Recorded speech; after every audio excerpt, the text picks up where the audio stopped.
The hall was enormous. It was so large that sound took a full second to travel from one end to the other. The ceiling curved high above like the inside of a shell, and the walls were made of a pale blue crystal that glowed softly in the dark. Around a wide circular table sat the representatives of 312 species. Some had 4 arms. Some had no arms at all. Some breathed gas through filters built into their chairs. Some were so old that their skin had turned to something like bark. But they all had one thing in common. They had never been afraid of anything for a very long time. Ambassador Drenosk of the Voreth Collective walked into the center of the room. He was tall, gray-skinned, and had large black eyes that usually gave away nothing. But today, those eyes were different. Today, they moved. They blinked too fast. They looked around the room in small, nervous jerks that every species present noticed immediately. The Voreth were not known for being afraid. They were known for being cold, careful, and extremely hard to surprise. Seeing one of them walk into a room looking like this was strange. It was the kind of strange that made other beings sit up a little straighter in their chairs. Drenosk stopped at the center and placed both hands flat on the table. He did not wait for a formal introduction. He did not follow the usual greeting protocols. He simply began to speak. He told the council about a small planet, a wet, messy, loud planet orbiting a very ordinary yellow star in a very unimportant part of the galaxy. The planet had a simple name, Earth. The beings that lived on it called themselves humans. They were soft. They had no natural armor, no venom, no claws worth mentioning. Their average lifespan was almost comically short by galactic standards. Their technology, when the Voreth first observed them, was primitive. They were still burning dead plants for energy. The council exchanged glances. A few quiet sounds traveled around the room. The sounds were close to laughter. Drenosk raised one hand, and the room went quiet again. He continued. He told them what his analysts had found after 40 cycles of watching.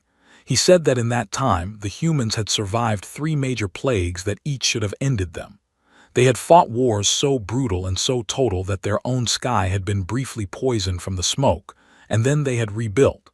They had nearly destroyed their own oceans, and then they had started trying to fix them. They had split atoms. They had gone to their own moon. They had developed systems of thinking so complex and layered that Voreth mathematicians had spent years just trying to understand how a human child was taught to reason. None of this, said Drenosk, was what scared him. What scared him was something harder to explain. He tried anyway. Every species in the galaxy, when faced with something that could kill them, had one of 2 responses. They ran from it or they found a way around it. They adapted. They evolved away from danger. They moved their nests, changed their diets, altered their biology over thousands of years to avoid what hurt them. Humans did not do this. When something tried to kill a human, the human tried to kill it back. When a plague came, they did not simply flee or wait to die, they went inside the plague. They studied it. They cut it open and looked at what it was made of until they could make something that killed it. When a flood came, they built higher. When the cold came, they made fire, and when fire wasn't enough, they built walls and wore the skins of other animals and survived in places where nothing else could. When other humans attacked them, they did not just defend themselves. They developed theories about why the attack had happened, built systems to try to prevent it, and then built better weapons in case the systems failed. They were the only species ever recorded that responded to near extinction by becoming more dangerous. The council was quiet now, not the amused quiet from before, a different kind. Drenosk told them that the Voreth recommendation was simple: not war, not contact, containment. The humans should be watched closely and carefully. They should not be provoked. They should not be ignored. And under no circumstances should the council wait too long to decide what to do. The silence in the room lasted for about 4 seconds. Then Elder Jalmira of the Celestine Union laughed. She was ancient. She had been on the council longer than most species in the room had been spacefaring. Her laugh was dry and low, like wind moving through dead leaves. She leaned forward on her long, folded arms and looked at Drenosk with something that was not quite respect and not quite contempt. It was the look one gives a young creature who has said something one finds endearing in its foolishness. She said that the Vorath had been watching one small, wet rock for 40 cycles, and had come to the full council in a state of visible distress over beings that still burned dead plants for energy. She said that every 50 cycles or so, some species discovered some new primitive world and came running to the council with warnings about the dangerous new creatures. She said the council had heard it all before. The Gretkai had warned them about the Saloon. The Piv Confederation had warned them about the Drex, and in every case, the species in question had either destroyed themselves before reaching the stars, or had arrived at the stars confused and frightened and desperate to join the community of civilized beings like everyone else.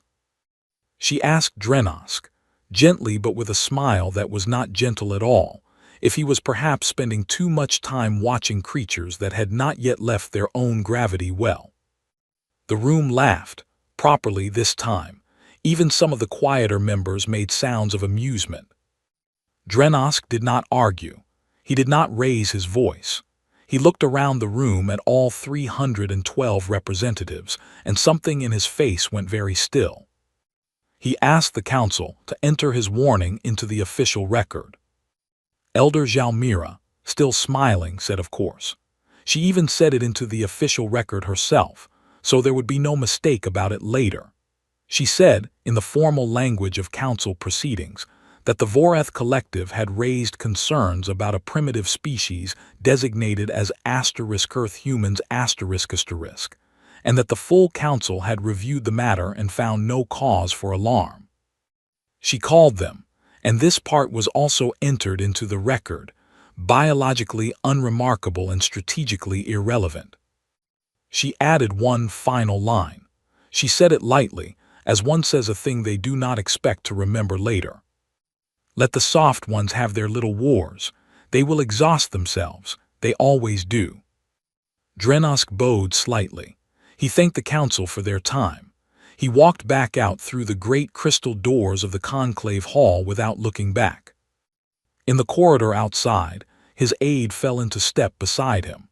The aide was young and had never been in a council session before. He waited for his ambassador to speak. Drenosk walked for a long time without saying anything. The corridor was long and lit with slow, pulsing light. Their footsteps made almost no sound on the polished floor. Finally, the aide asked what they would do now. Drenosk did not stop walking. He did not look at the aide. He spoke quietly, the way someone speaks when they are saying something they hope no one else will hear. He told the aide to begin moving the population of the 3 Vorath border worlds closest to the humans' region of space. He said to do it quietly. He said not to call it an evacuation in any official documents. Call it a colonial reassignment, a resource reallocation, anything that would not draw attention or questions. The aide asked if he truly believed the council was wrong. Drenosk finally stopped walking.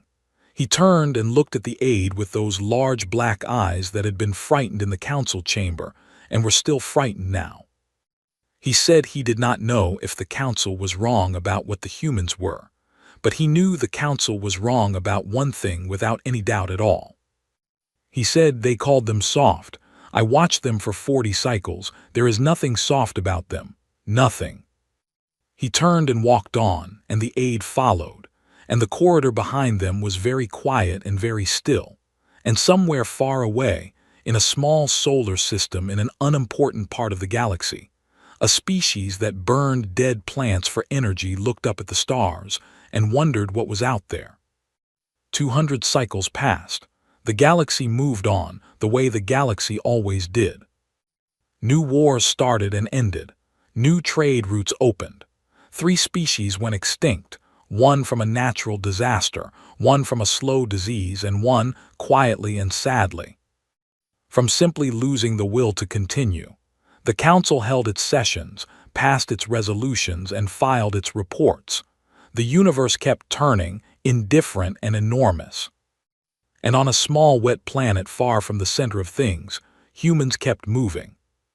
The file on Earth humans sat in the Council's archive system under the designation *** Class 4 Primitive, Quarantine Protocol Active.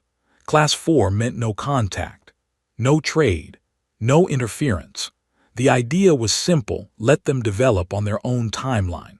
Most Class 4 species took between 500 and 1,000 cycles to reach a basic level of space travel. Then the Council would make formal contact, offer membership, explain the rules, and welcome the new species into the community of civilized beings. It was a clean process. It had worked over 200 times. Nobody checked the Earth file for a very long time. Counselor Yethza of the Meridian Compact was not someone who got surprised easily. She had spent 60 cycles in diplomatic work, negotiating border disputes, mediating trade conflicts, sitting across from species so alien that looking at them directly required a strong stomach. She was good at staying calm. She was good at reading situations before they turned dangerous. It was why she had been sent to the Terran frontier. Reports had started coming in from cargo ships and survey vessels operating near the Boundary Veil, the invisible but well-established line marking the edge of Council-mapped space. Ships had been picking up signals, structured signals, signals that used mathematical patterns consistent with deliberate communication. And on 3 separate occasions in the past cycle, objects had crossed the veil from the other side. Fast objects, very fast objects. Yethza had read all 3 incident reports on her way out to the frontier. In the first 2 cases, the objects had turned away before Council vessels could intercept them. In the 3rd case, the object had stopped. It had simply stopped, sitting perfectly still at the edge of Council space, broadcasting on 17 different frequencies, and waited. The Council vessel that had responded had found what appeared to be an unmanned probe. They had brought it aboard. It was not unmanned. There was a small device inside, a recording. The recording contained a message in 12 different languages, including 3 that were considered classified and not available in any public archive. The message was simple. It said, "Hello, we know you are there. We would like to talk." Yethza arrived at the Terran frontier with 2 escort ships and a full diplomatic package: translation systems, greeting protocols, first contact procedures that had been refined over centuries. She was fully prepared for a species that was confused and curious, and perhaps a little frightened by the vast reality of a galactic community they had just discovered existed. What she found instead was a human ship. It was already there when she arrived, sitting just inside the Boundary Veil on the Council side, which should have been impossible. The veil was not marked physically. It was a designated coordinate system, but the humans should not have known where it was. The exact coordinates were not in any public record. They were internal Council data. The human ship was not what she had expected a primitive vessel to look like. It was large, not as large as a Council warship, but larger than it had any right to be for a species that had supposedly only recently developed interstellar travel. It was dark-colored, asymmetrical, and covered in what looked like damage that had been repaired many times over. It looked like a ship that had been through a great deal and had survived all of it. Before Yethza could send a formal greeting, the human ship opened a channel. The face that appeared on her display was that of a human female, middle-aged, by what Yethza understood of human biology, short dark hair, eyes that were a deep brown. She was wearing a simple gray uniform with no decoration on it except a small symbol on the left side of her chest, a circle with a horizontal line through it, which Yethza did not recognize but filed away immediately. The human said her name was Captain Rin Vasquez. She said it in the standard trade language of the Council, with a slight accent but no hesitation and no errors. Then she said, politely and without any visible concern, that she had been expecting someone to come out and have a conversation eventually. Yethza kept her expression steady. She asked in the same trade language how the captain had learned to speak it. Vasquez said they had been listening to council communications for approximately 90 cycles. She said the trade language had been one of the first things they translated. She said it had taken about 11 years, roughly 8 council cycles, to crack it completely, and about another 4 cycles after that to build a working vocabulary large enough for conversation. Yethza asked how humans had known the council existed. Vasquez smiled. It was a calm smile, the kind that comes from someone who is completely comfortable in a situation that should be making them nervous. She said that it had not been very difficult. She said that when you sent ships through space, those ships left traces. Radiation signatures, gravitational wake patterns, residual energy from jump drives. She said humans had been tracking those traces for about 120 cycles. She said they had mapped a significant portion of council infrastructure from the traces alone. There was a pause in the conversation. Yethza asked why the humans had not made contact sooner, if they had known for so long. Vasquez looked at her for a moment. Then she said something that Yethza would think about for the rest of her life. She said, "We wanted to understand you before you understood us. It seemed safer that way." After the conversation ended, Yethza sat alone in her command room for a long time. Her escort ships were waiting for direction. Her diplomatic package sat open and unused on her desk. The greeting protocols, the first contact procedures, all the careful preparations for a confused and frightened species encountering the galaxy for the first time. She put all of it away, none of it applied. She wrote her report carefully. She listed everything Vasquez had told her. She listed everything she had observed, the ship, the language, the confidence, the calm. She listed the fact that the humans had spent 90 cycles learning the council's language without ever being taught it. She listed the fact that they had mapped council infrastructure from residual energy signatures alone. She listed the fact that, when asked why they had waited so long to make contact, the human captain had said it was because they wanted to understand the council first. At the bottom of the report, she wrote one line that was not a fact. It was her personal assessment, and she marked it as such. She wrote asterisk, "This species did not stumble into space. They arrived prepared." She sent the report to the council and waited. The council's response came back in 3 days. They thanked her for the report. They told her to continue monitoring. They upgraded the Earth Humans designation from Class 4 Primitive to Class 2 Emerging. Class 2 Emerging meant they were watching now. It meant the humans were considered developing but not concerning. It was the designation given to species that were smart and growing but still young enough to be guided, shaped, introduced into the community of civilized beings with gentle handling. Yethza read the response twice. Then she set it aside and looked out the window of her ship at the boundary veil, at the empty space where the human ship had been sitting when she arrived. A species that had spent 90 cycles in silence, studying its neighbors, learning their language, mapping their territory, and then waiting calmly, patiently, for someone to come and say hello. And the council had called them Class 2 Emerging. She thought about the Vorath ambassador, the one from 200 cycles ago, the one the council had laughed at. She had read his file once, years ago, mostly as a curiosity. She remembered that he had described humans as the only species ever recorded that responded to danger by becoming more dangerous. She had thought at the time that it was a dramatic thing to say. She did not think that anymore.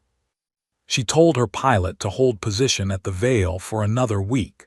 She wanted to see if the human ship came back. It did not come back.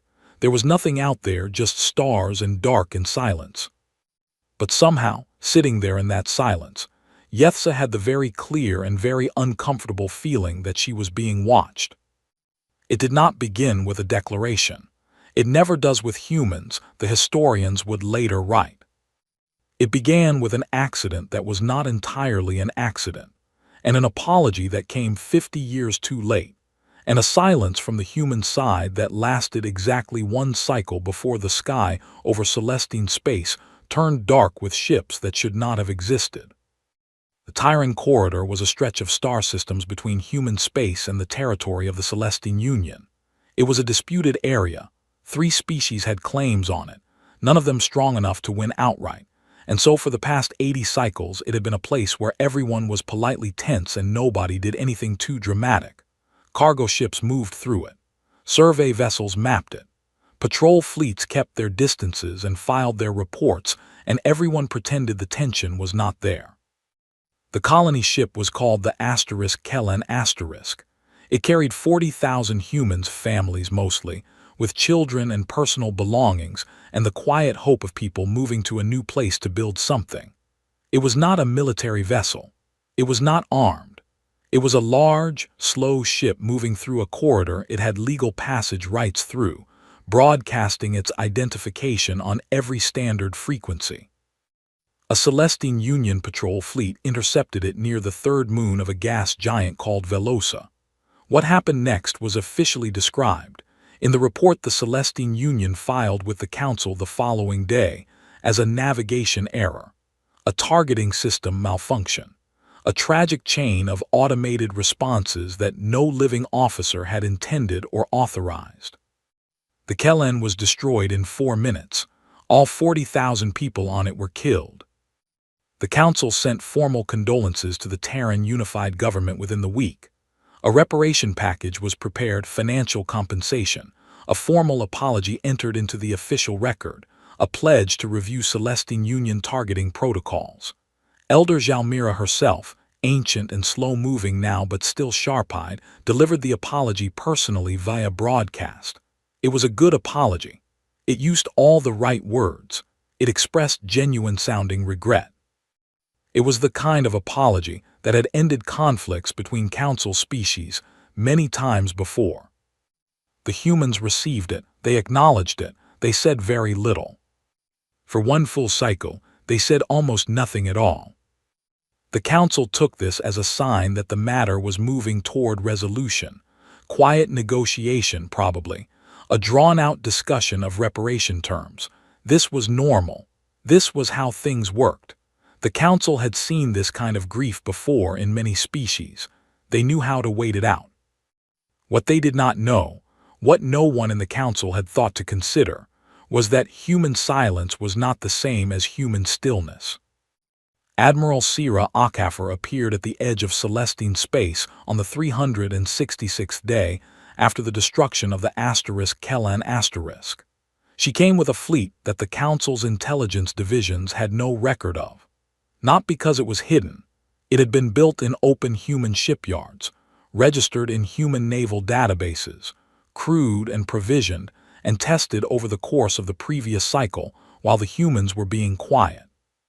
The Council had simply not been watching closely enough to notice. The ships were unlike anything in the Council's records. They were large and dark and built with a kind of brutal simplicity, no decorative elements, no wasted space, every surface angled in ways that made them difficult to track on standard sensor systems. There were 43 of them. They did not form the kind of neat fleet pattern that Council naval doctrine used. They spread out wide and irregular, overlapping sensor ranges, covering angles, moving in ways that suggested they had thought very carefully about how Celestine defense systems worked. Akafar sent one message. She sent it directly to the Celestine Union's military command, copied to the Council. She did not use formal diplomatic language. She used plain words. She asked for the coordinates of the wreck site of the Kellen Asterisk and the name of the commanding officer who had given the order to fire. She said she wanted both of these things within 72 hours. She did not say what would happen if she did not receive them. She did not need to. 43 ships at your border said it for her. The Celestine Union's response came in 2 parts. The first part was a communication to the Council asking for emergency support, a clear violation of the human demand, which had been sent privately. The second part was their own fleet, 120 ships, moving to intercept HFY's position. The Celestine fleet was 3 times the size. It had been active for decades, its crews experienced, its ships well-maintained and well-armed. By every measure the Council used to assess military engagements, the Celestine Union should have won without much difficulty. The battle lasted 9 hours. Later, when analysts tried to reconstruct what had happened, they kept running into the same problem. The humans had not fought the way any species fought. Council military doctrine across almost every member species was built around the same basic logic: destroy the enemy's ability to fight. Target weapon systems, engines, command structures. Win by force, win by numbers, win by outlasting the other side. The human fleet did not try to destroy anything. They disabled ships. They did it with a precision that the analysts found almost uncomfortable to look at: surgical strikes on specific systems, calculated to stop a vessel without killing it. And then, before the crew of the disabled vessel could respond or call for help, a human boarding team was already inside. Fast, trained, wearing equipment that suggested they had studied Celestine ship layouts in detail before the engagement began. They did not hurt the crews. They secured them. They moved them to specific locations within their own ships and then left guards, human soldiers who did not speak much, who answered questions with calm politeness, who offered food and water and medical attention, and otherwise stood quietly by the doors. And then the human boarding teams went to find the senior officers. The Celestine fleet commander, Admiral Vethka, was a decorated veteran who had fought in 4 conflicts over his long career. He had never surrendered in his life. He did not consider himself the kind of being who could be surprised. He was surprised. He found himself sitting across a metal table from a young human officer who was holding a cup of something warm and looking at him with the patient expression of someone who had all the time in the world. The human officer introduced himself, asked Vethka his name and rank, thanked him for the information, and then asked him, in a very calm and very direct way, to walk through his decision-making process on the day the asterisk Kellan was destroyed. Vethka said nothing. The human officer nodded as if he had expected this, made a note on the device in his hand, and said that was fine. He said they had already recovered what they needed from the fleet's navigational data and communications logs. He said the question had really been a courtesy. He said that when people were given the opportunity to explain themselves, it sometimes helped them feel better about what came next. Then he stood up, thanked Vethka again, and left. The Celestine fleet surrendered 6 hours later, not because they were destroyed. Most of the ships were still functional. They surrendered because the admirals on the command vessels looked around at what was happening. Their ships boarded one by one, their crews secured without casualties, their entire engagement being taken apart with a methodical patience that felt less like warfare and more like a very serious investigation. And they realized they did not know how to fight this. They did not know how to fight an enemy that did not seem to want to destroy them. An enemy that was clearly, in real time, studying how they thought and moved and made decisions. It was the most frightening thing Admiral Vethka had ever experienced, and he had experienced a great deal. At the Council, the session that night was the quietest in living memory. The full results of the engagement were laid out on the table. No Celestine ships destroyed. No human ships destroyed.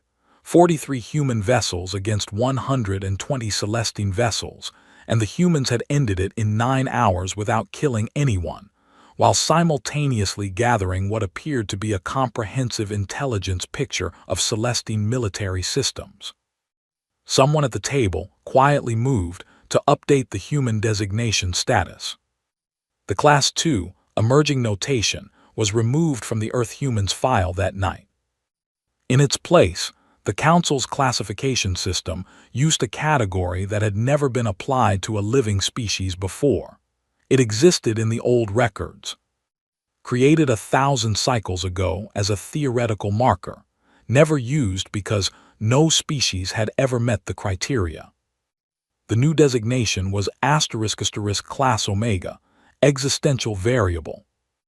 It meant, we do not know what this is, and that is the problem. Somewhere far away, on 43 dark ships pulling back from Celestine space, Admiral Sira Akafer stood at the window of her command deck and looked at the stars. An aide handed her a report, the coordinates of the *Kellen Rex site, sent by the Celestine Union within hours of the surrender. The name of the commanding officer was attached. She looked at the report for a long time. Then she folded it and put it in her pocket. She said quietly to no one in particular, 40,000 people. Then she told her fleet to go home. Fear, when it lives in a room long enough, changes the room. It changes the way light feels in it. It changes the way voices sound. It gets into the walls. The emergency session of the Galactic Council had been running for 6 days. Not 6 hours, 6 days. Delegates had stopped leaving for proper rest periods. Food was being brought in. The hall that had once rung with laughter now smelled like cold air and stress, and the particular chemical signature that several species released when they were deeply, genuinely afraid. On the central display, rotating slowly for everyone to see, were the results of the Tyran corridor engagement. The numbers had not changed. They were not going to change. 43 human ships, 120 Celestine vessels, 9 hours, 0 ships destroyed on either side, and a complete, systematic dismantling of one of the Council's most experienced fleets, boarded, documented, and released like specimens that had been examined and found useful. High Chancellor Voss of the Meridian Compact stood at the head of the table. He was not the oldest being in the room, but he was the most composed, and in a room full of frightened delegates, composure was a kind of power. He was tall, silver-skinned, with eyes that were a flat and unreadable gold. He had spent his career being the calmest person in difficult rooms, and he was doing it now, even though something behind those gold eyes was working very hard to stay calm. He had a proposal. He called it Resolution 7 Omega. The language of the resolution was careful and formal, the way language is when it is trying to make something extreme sound reasonable. It called for a unified galactic military response to what it described as the Terran expansion threat. It cited the Tyran corridor engagement. It cited the 90 cycles of silent surveillance the humans had conducted. It cited the fact that the humans had mapped Council infrastructure, learned Council languages, and developed military technology at a rate that had no precedent in recorded galactic history. What the resolution was actually saying, stripped of its careful language, was this: the humans needed to be stopped before they could not be stopped, and the time to do it was now, while the Council still believed it had an advantage. Vote was close. Closer than Voss had hoped. Several species abstained. The Vorath, notably, sat completely still and said nothing throughout the entire vote, which was itself a kind of answer. Others voted against, arguing that the engagement in the Tyran corridor had not been unprovoked, that 40,000 human civilians had been killed first, and that launching a war against a species in response to them defending themselves was not a policy that would hold up well in the long history of the galaxy. But the resolution passed, and so the galaxy went to war against humanity. Intelligence Officer Kale Dren was 32 years old, young for his work, the grandson of a very old and very quietly famous ambassador whose file sat in the Council archives marked Warning, VORATH, unheeded. Kale had grown up knowing about his grandfather's report. He had grown up knowing that the Council had laughed. His grandfather had never said much about it. Drenos had lived a long life and died peacefully, but there had always been something in his eyes when the subject came up, some quiet and heavy thing that Kale had never been able to name. He thought he might be starting to understand it now. Kale was embedded with the Council's primary intelligence coordination unit, the group responsible for gathering and analyzing information to support the military campaign. He had access to everything, every report from every front, every plan, every operation, every piece of information that came back from the fleet commanders operating in and around human space. The campaign began with a plan that the Council's best military minds had spent 8 cycles developing. It was a good plan, by every standard they knew. It was designed to cut off human supply lines, isolate clusters of human ships, and force engagements in areas where the Council's numerical advantage would matter most. The first operation failed in 6 hours. Not because the human fleet had destroyed the Council forces. They had not. The Council ships arrived at the designated coordinates to find the area empty. The supply lines they had been sent to cut were already inactive. The human ships they had expected to find were not there. It was as if the humans had simply moved everything before the operation began. The second operation failed in the same way. The third operation failed differently. The Council fleet arrived at their designated position to find a small human ship already there, sitting quietly, broadcasting nothing. Before the fleet commander could decide what to do, the human ship opened a channel. A human officer appeared on the display, apologized for the inconvenience, and informed the commander that the operation's planned route had taken the fleet through a debris field that the Council's own navigational charts had listed as clear, but which was actually quite dense with material that would damage the fleet's engines at the speeds they were planning to travel. The human officer said they had flagged the navigational error as a courtesy, and hoped the fleet commander had a safe journey home. Then the human ship left. The fleet commander filed a report. Cale read it 3 times. He read it 3 times because he could not quite make himself believe it on the first 2 readings, that a human ship had appeared at a classified operational coordinate to offer navigational advice. Either the humans had access to the operation's plans, which should have been impossible, or they had independently predicted where the fleet was going and gotten there first. Both options were deeply disturbing. The reports kept coming.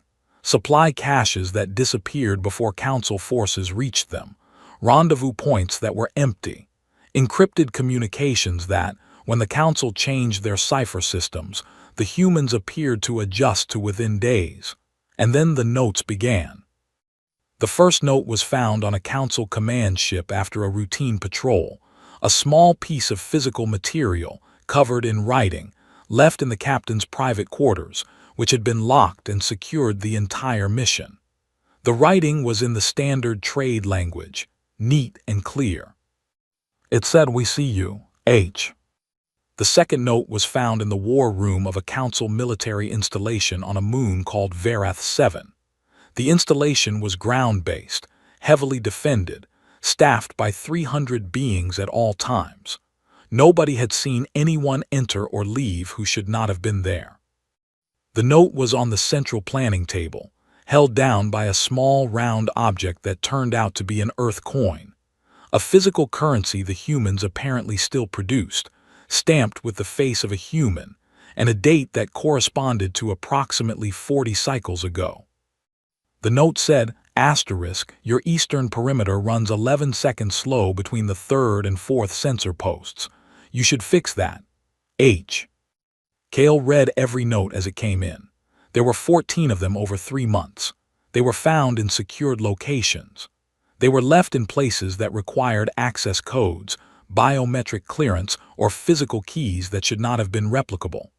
They ranged from simple observations to detailed corrections to Council security procedures, offered with a politeness that somehow made them worse than threats would have been. The worst one was found in High Chancellor Voss's own office, in his secured facility on the Council's central station. The facility had no external docking ports accessible to unauthorized vessels. The office itself had 6 layers of security and was swept for intrusions twice daily. The note was on his chair, which he had been sitting in 4 hours before it was found. The note said, "We know we've always known, H."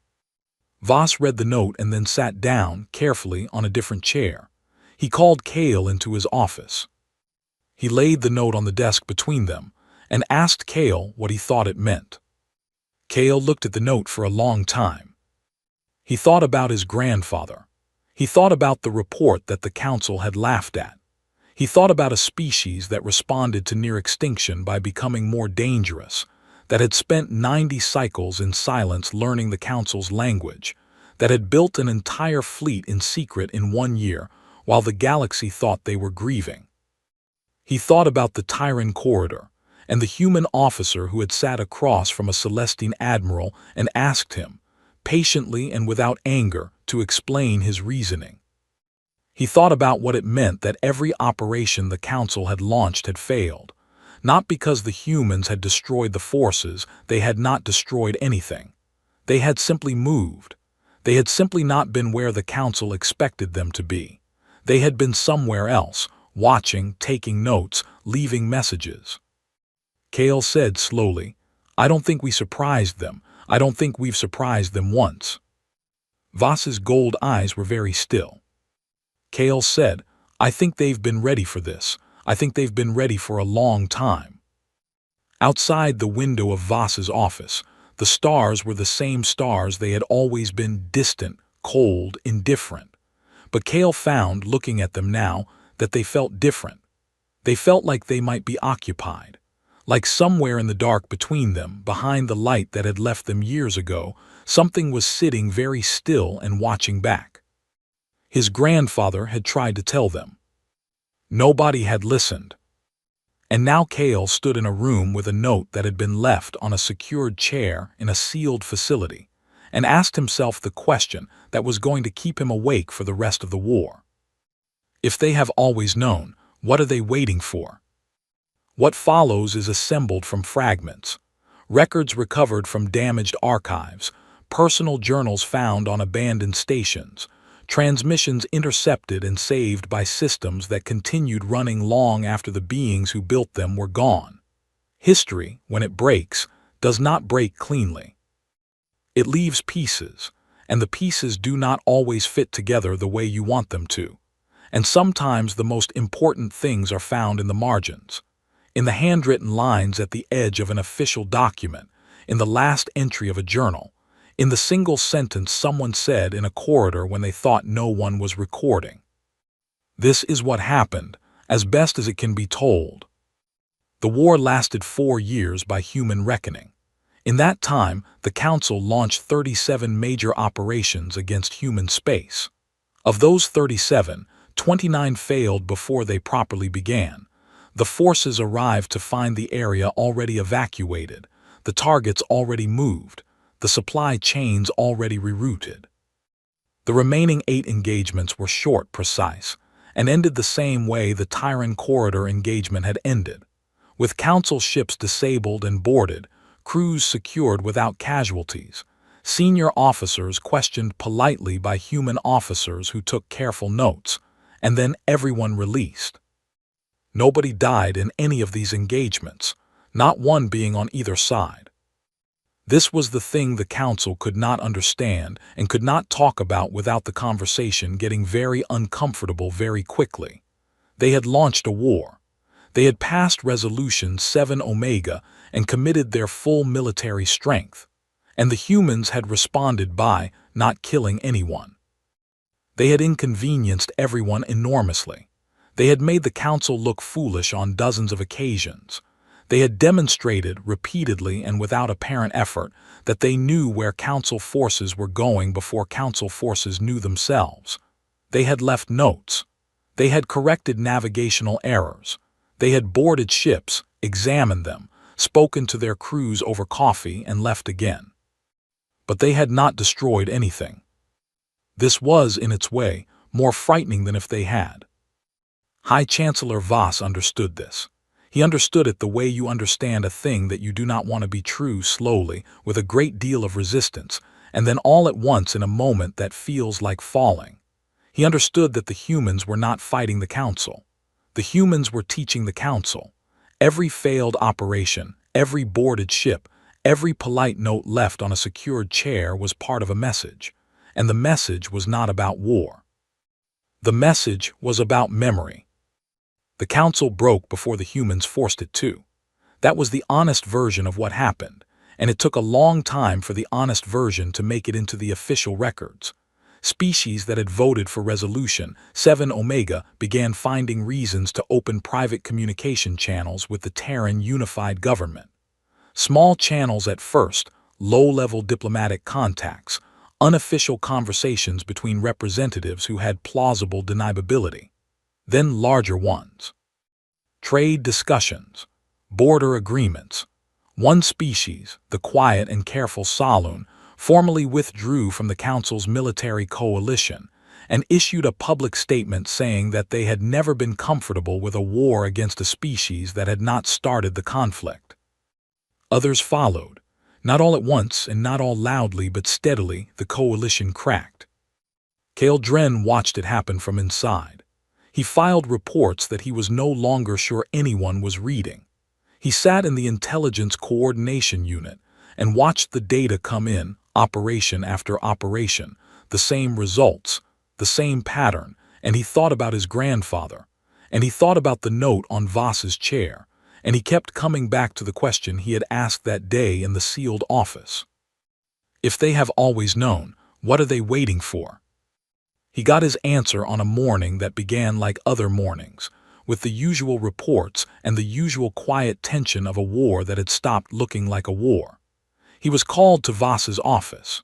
He arrived to find Voss sitting behind his desk, very still, with the expression of a being who has recently experienced something they had not prepared for. Across from Voss, in a chair that she had apparently brought into the room herself, sat a human woman. She was drinking something warm from a cup that she had also apparently brought with her. She was not young, her hair was white, her face was lined, but she sat with the easy stillness of someone who was exactly where they had planned to be. She was wearing plain clothes, nothing military, with no identification. When Kale came in, she looked at him and nodded as if she had been expecting him specifically. She told Voss that she was there to let him know the war was over. She said the Terran Unified Command had made this decision, and that the Council would not be receiving any formal notification until the following day, but that she had wanted to tell him personally, in advance, as a courtesy. She said there would be no reparations demanded and no territorial claims made. She said the humans did not want anything from the Council except one thing. Voss asked what that one thing was. She looked at him for a moment, and then she looked at Kale, and she said something that Kale wrote down in his personal journal that night and carried with him for the rest of his life. She said, "We want you to understand what you did, not officially, not in a resolution or a formal record. We want the beings in this room and the beings in rooms like this room to actually understand. You found us. You watched us. You decided we were harmless. And then when we proved we were not harmless, you decided we needed to be destroyed. You didn't ask why we fought the way we fought in the Tyran corridor. You didn't ask what 40,000 people meant to us. You saw something you didn't understand and you voted to erase it. We want you to sit with that, for a long time." She stood up, she picked up her cup, she thanked Voss for the conversation. Then she said one more thing. She said it quietly, almost gently, the way you say something you want to make sure sticks. She said, "We have people everywhere, not to control anything, not to spy, just to remember. We remember everything, every vote, every name, every laugh." She left. The door closed behind her. Neither Voss nor Kale said anything for a very long time. The next day, the formal announcement came from the Terran Unified Command. It was broadcast on every frequency the Council used. Admiral Rin Vasquez, older now, white-haired, the same person who had sat in that first meeting at the Boundary Vale all those years ago, delivered it herself. Her voice was calm and clear, the same voice she had used at the Vale, and it held the same quality it had held then, total, absolute composure. She said the war was over. She said humanity had not sought it and did not celebrate its end. She said the Terran Unified Government would be opening formal diplomatic channels with any species that wished to engage honestly. She said the terms were simple: no deception, no dismissal, and no condescension. And then she said the part that every species in the galaxy heard and remembered, and would keep remembering long after everything else about that day faded. We did not come here to conquer you. We came here because your council voted to erase us. We want you to understand something clearly: we cannot be erased. We have survived everything our own world threw at us. We survived you finding us. We will survive whatever comes next. But you made a choice, and choices have consequences that echo across time. The Galactic Council, as a governing body, dissolved 14 months later, not because the humans destroyed it, because it destroyed itself, species withdrawing, coalitions breaking, the trust that had held 312 civilizations together for centuries cracking under the weight of what the Council had done and what it had failed to do. The conclave hall was emptied. The great crystal walls were dark. Some species rebuilt in new configurations. Trade networks formed. Smaller councils, regional ones with different rules and different memories. The galaxy did not end. It reorganized. It became something new and not entirely comfortable and more honest than it had been before. And in all of it, quietly at the edges of things, humans were present. Not conquering, not controlling, not even particularly visible most of the time, a representative here, an observer there, a face in the corner of a room that you noticed but could not quite place. They participated in the new structures of galactic civilization with the same patient, careful attention they had brought to everything else. They were not beloved. They were not quite trusted, not fully, not yet. But they were respected in the deep, uncomfortable way you respect something you do not entirely understand. The Vorath, the first species to have watched humanity and warned the Council, said little publicly about any of it. They had moved their border populations long ago. They had prepared. They watched the events of the war with the quiet of people who had known something important that nobody would listen to and had made their peace with being right. Kale Dren retired from intelligence work 3 years after the war ended. He spent his remaining years writing a history of the conflict, not a political history, but a personal one, built from the reports he had filed, and the reports he had read, and the things he had seen and heard in rooms where history was being made whether anyone wanted it to be or not. He began the history with his grandfather's report. He ended it with the woman in Voss's office and what she had said about memory. And in the final page of the history, Kale wrote out a passage from his grandfather's personal journal, the entry written the night after the Council had laughed, 300 years before. He had found it in a family archive after Drenosk's death, folded carefully and kept in a plain case. He had read it many times. He read it one more time now before he wrote it down. His grandfather had written, "They did not understand what I saw. I saw a species that had looked into the void, into disease, into war, into the death of everything they loved, and instead of breaking, they smiled. I do not know what gods they made in that darkness, but those gods are coming, and the galaxy is not ready to meet them." Kale set down his pen. Outside the window, it was a quiet night on whatever world he had settled on, and the stars were very far away and very still. Somewhere out there in the dark between them, humans were watching. Not hunting, not threatening, just present and patient and remembering.